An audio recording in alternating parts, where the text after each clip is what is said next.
And after Salatul Maghrib, among the Azkar we make should also be La ilaha illallah wahdahu la sharika lah, lahul mulku wa lahul hamd, yuhyi wa yumeet wa huwa ala kulli shay'in qadir, 10 times. In hadith we learned that if a person says this while sitting in the position of tashahhud, right? Yani you said the salam and you remain sitting in that position.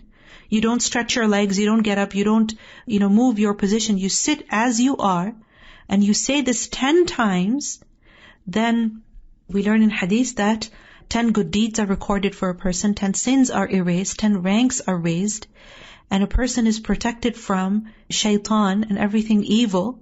There's also protection against many sins and shirk, etc. There's another hadith that tells us that if a person says this 10 times after Maghrib, then a person will be guarded against shaitan until the morning, and Allah subhanahu wa ta'ala will send angels to guard him.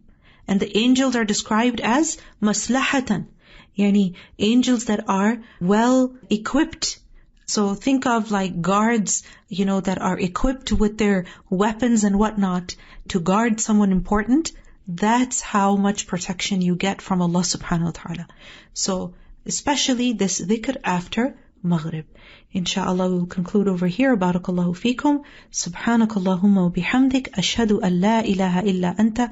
Astaghfiruka wa atubu ilayk. Wassalamu alaykum wa rahmatullahi wa barakatuhu.